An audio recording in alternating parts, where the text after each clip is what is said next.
And how do we learn to trust him in those moments when we don't know what to do? I'm Emily Belle Freeman, and this is my 5-minute fireside.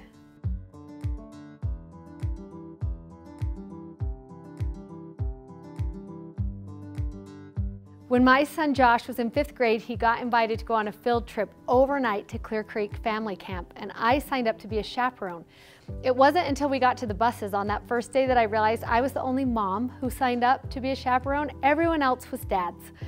And we got in and we drove the hours it took to get there, and when we got out, there was 3 feet of fresh snow in the mountains. We had left from home where there wasn't any snow at all, so lots of the boys had just come in their tennis shoes with their coats on. And so we debated, do we go on the hike, which was the first item on the agenda, or do we not? And it only took a couple seconds for all of the adults to realize trying to spend 3 hours with the boys with no activity was not going to be as fun as going on the hike. I decided to go at the back. And we started up the hill, we were walking, and after about 45 minutes of walking, I looked at the boy in front of me and I realized he was missing one of his tennis shoes. I asked him where his shoe was, and the scary thing is his foot was so frozen, he had no idea when he had lost his shoe. So we all dug around in the snow trying to find that shoe, and we could not find that shoe anywhere. So then all the adults got together and we were like, what are we gonna do? We are 45 minutes away from the cabins. What are we gonna do with this boy? And the dads who were there, who were all Boy Scout leaders, right, are like, oh, he'll be fine. He's gonna be fine. I was the only mom, and I was like, I don't think he's gonna be fine. And we decided, since my shoes size was the closest to his shoe size, we would put my boots on his feet. So we did. The principal had asked all of us to bring black plastic garbage bags on the hike with us. And so what we decided I would do is I would wear 2 of those black plastic garbage bags on my feet so that they wouldn't get wet. I kept my socks on. So for the first 5 minutes, I was super brave. And then my feet started hurting.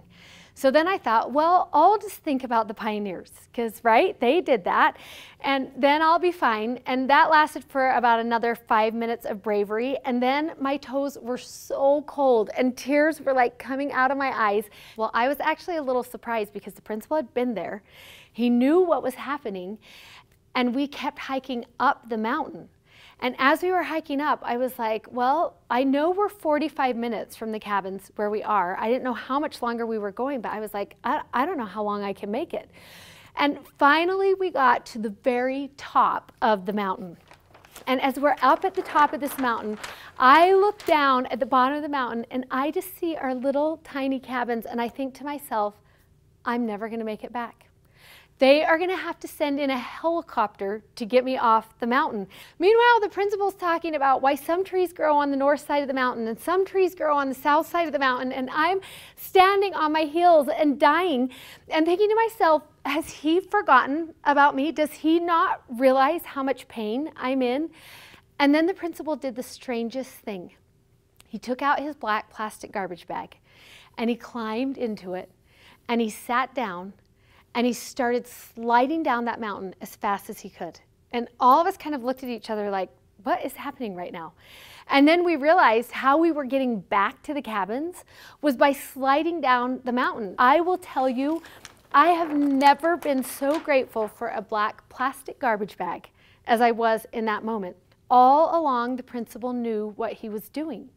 He knew that the best way to get me out of a really tough situation was going to be to go up the mountain. Even though that felt like the wrong thing to do, it was gonna be the fastest way to get me back to the cabins.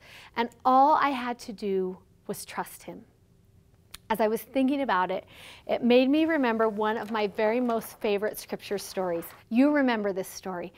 It's the story of Moses with all of the children of Israel, and as they're escaping out of Egypt, and they get to that sea that's in front, and there is the army behind, and the horses and the chariots and everything, and surely Moses stood in that moment and thought, what are we gonna do? There probably was a little moment when he wondered if the Lord was aware of them, of what was happening, if maybe he had forgotten them. And I love when we read there in Exodus 14, and Moses said unto the people, fear ye not, stand still.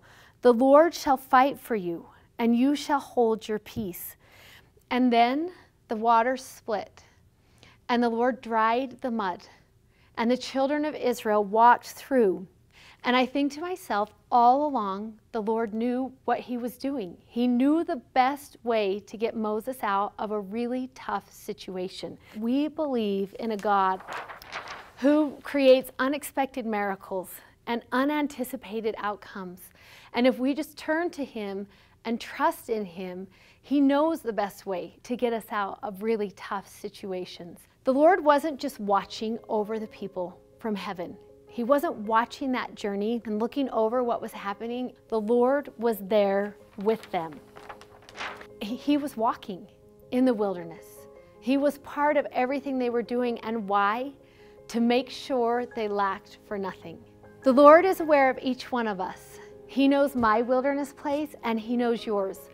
And he already knows how he's going to deliver us out of that.